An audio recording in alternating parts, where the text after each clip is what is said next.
Hello mes amis, ici José de Lovita. Aujourd'hui je vais vous parler de comment profiter de nos faiblesses. Super important. Alors c'est important, comme on sait, de connaître nos forces et nos faiblesses. Mais aussi comment surmonter une faiblesse. Et ça peut nous aider à mieux réussir dans notre vie privée et en tant que professionnel, bien sûr. Par exemple, si on a une faiblesse comme une mauvaise gestion du temps, travailler délibérément pour améliorer peut nous aider à atteindre nos objectifs. Et ça à certains niveaux, quoi. Surmonter une faiblesse peut également diversifier nos compétences et augmenter notre potentiel d'évolution et de carrière. Alors, comment est-ce qu'on peut faire? D'abord, identifier nos faiblesses. Alors, pour surmonter les faiblesses, il faut savoir quelles sont, d'où ils viennent. Alors, il faut prendre un temps d'introspection, regarder à l'intérieur de nous. Il existe plusieurs façons de le faire, quoi. Ça veut dire, il faut essayer de réfléchir aux situations qui on laisse incertains ou qui on laisse déçus dans notre vie, par exemple.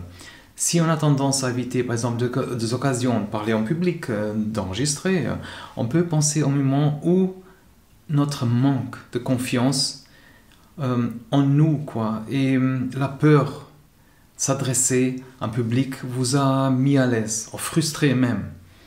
Alors, quand on identifie nos faiblesses, c'est important d'être précis et honnête avec nous-mêmes, quoi.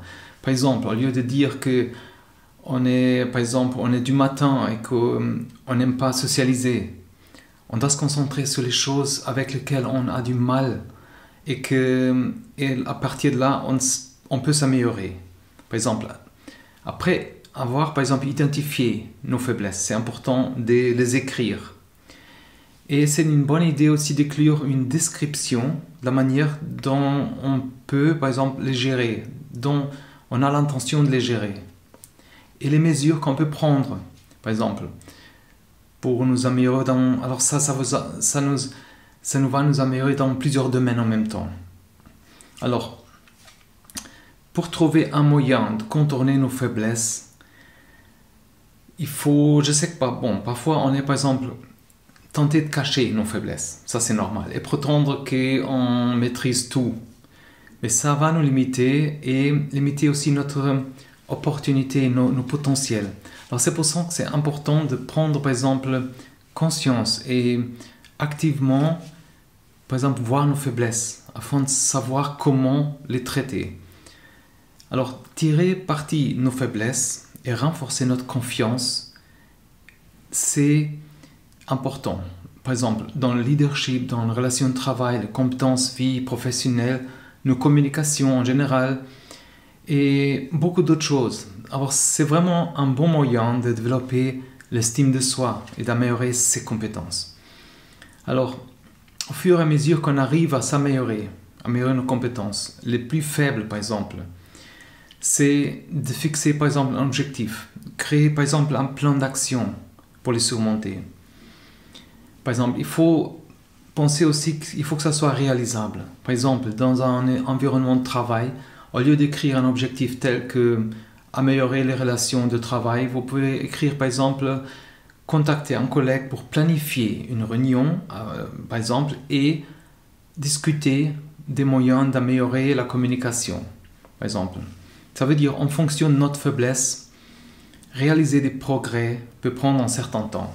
Ça veut dire, ça dépend à quel point ils sont enracinés, ces faiblesses. Et pour éviter de se décourager, demander à quelqu'un s'ils ont remarqué des améliorations à partir d'un certain moment que vous avez essayé de faire quelque chose de différent. Ça peut nous encourager à nos efforts, ça peut aussi nous aider à rester motivés, c'est super important. Vous pouvez aussi assister à un groupe de formation, un groupe qui gère ce genre de faiblesse, par exemple. Quelqu'un, par exemple le mentor, ou quelqu'un qui est dans le groupe, il peut vous guider à travers certaines étapes et identifier les points faibles et trouver des moyens, par exemple, pour les améliorer. Il va aussi fournir, alors ces faiblesses, ils vont nous fournir aussi des éléments et des moyens de soutenir nos efforts. Comment est-ce qu'on peut travailler sur nos faiblesses alors? En travaillant, par exemple, on va améliorer notre bonheur. Et en général, je dis, et progresser en tout dans la vie. Ça veut dire, une façon de travailler, ça consiste à fixer des objectifs qu'on a vus et créer un objectif spécifique qu'on peut mesurer, que soit aussi réaliste pour nous. Ça nous aide à créer un plan d'action et suivre notre progrès. On doit aussi régulièrement revoir nos objectifs pour s'assurer qu'ils sont encore pertinents, importants pour nous, par exemple. Alors, surmonter nos faiblesses, c'est vraiment super important pour notre développement en général. Et quand on apprend à surmonter nos faiblesses, on peut aussi mieux réussir dans notre vie. Par exemple, si on est désorganisé, on peut s'améliorer, par exemple, on peut améliorer nos compétences d'organisation et en utilisant une liste des choses à faire. Une autre façon de surmonter nos faiblesses, c'est demander de l'aide. Je sais que c'est pas facile parfois et trouver quelqu'un, c'est pas encore moins facile parfois, mais c'est parfois vraiment presque la seule chose à faire. Et on peut obtenir un soutien et pour surmonter cette faiblesse. Sinon, comme je disais avant dans une autre vidéo, aussi chercher par exemple un soutien professionnel. Et même un thérapeute, même un psychologue, il faut vraiment quelqu'un qui nous aide si on n'arrive pas. Alors, on peut travailler sur nos faiblesses et pour ça, on doit réserver un temps chaque jour pour pratiquer ça. C'est important de se donner assez de temps pour ça, pour travailler sur ses faiblesses et pour qu'on puisse s'améliorer avec le temps. Alors, si on tire parti, si on arrive à exploiter nos faiblesses, on peut aussi avoir une performance globale différente. On peut, par exemple, faire des forces de notre faiblesse, surmonter des obstacles, par exemple, qu'on est confronté dans notre vie et dans notre carrière. Alors, il ne faut pas avoir peur d'accepter nos faiblesses et d'utiliser comme un guide pour une réussite. Aussi, ce qu'on peut faire, c'est travailler sur notre point fort. Nos points forts, ça veut dire, ça consiste à trouver des moyens d'utiliser, par exemple, une de nos forces pour surmonter ses faiblesses, une faiblesse en particulier. Il faut trouver un système qui nous aide à rappeler et suivre tout ça.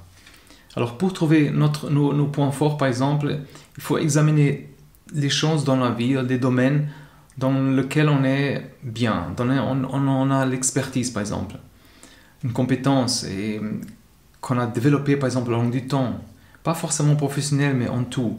Et ça peut être quelque chose qu'on est naturellement bon, ou doué.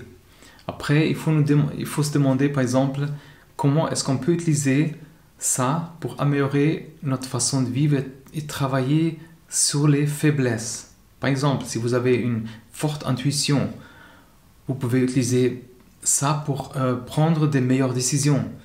Les intuitions, c'est quelque chose de puissant. Alors, si on n'est pas sûr de nos points forts, on peut faire, par exemple, une liste, un inventaire de nos points forts qu'on arrive à identifier. Et ça implique vraiment évaluer nos expériences passées, les comparer unes aux autres, nos expertises. Après, rechercher tous les éléments dans tout ça qui nous donnent ces points forts. Alors, on crée une liste de ces points forts et une fois qu'on a cette liste, on peut commencer à les développer. Ça va écraser, par exemple, les points de faiblesse, parce que normalement, il y a toujours des opposés. Alors, mais c'est important, par exemple, de consacrer beaucoup moins de temps à des faiblesses et plus à nos forces, parce que les faiblesses sont en réalité quelque chose qui nous priveront de l'énergie. Ça nous donne une certaine énergie négative, et ça, on ne veut pas. Il faut se consacrer à des forces. Sinon, c'est un cercle vicieux et il faut vraiment se libérer de tout ça. Il faut vraiment se concentrer sur nos forces, quoi. Alors, il faut pratiquer chaque jour un des points forts, par exemple. Même, par exemple, on est curieux sur quelque chose. On peut essayer quelque chose de nouveau qui mettra, par exemple, un défi, qui nous met un défi dans notre zone de confort. Parce qu'il faut exploiter, par exemple, qu'on est curieux pour savoir, ok, ça va m'aider à explorer mon point fort, c'est par exemple une faiblesse de confiance, par exemple, pour continuer quelque chose. Alors on va commencer à remarquer avec le temps que notre faiblesse n'est plus un problème aussi grave qu'on pensait qu'il était avant, quoi. Alors c'est important de réévaluer régulièrement nos forces et nos faiblesses. Et ça va nous permettre de continuer et de nous améliorer dans nos domaines les plus faibles. Et on va progresser pour surmonter toutes ces petites faiblesses qu'on a. Alors c'est un bon moyen de voir si on doit changer une approche. Par exemple, si on souhaite par exemple être plus spontané dans quelque chose, dans notre travail, c'est peut-être utile de trouver des activités en dehors du bureau qui nous aideront à devenir plus à l'aise avec la spontanéité. Alors j'espère que ça vous a aidé, ces idées, c'est quelque chose qui m'a aidé beaucoup aussi, d'être, alors ça veut dire peut-être plus créatif et éviter de tomber dans mes faiblesses. Alors redites-moi dans les commentaires. Explorez aussi la description, il y a des links, il y a aussi des ressources. Et une fois par semaine, si vous vous abonnez à Luovita, une newsletter en anglais simple qui permet de mettre des idées en place, de voir des opportunités et de suivre des projets dans la vie. Alors je vous invite à abonner à Luovita et aussi abonner à la chaîne. Alors courage et trouvez votre force et à la prochaine. Bye bye.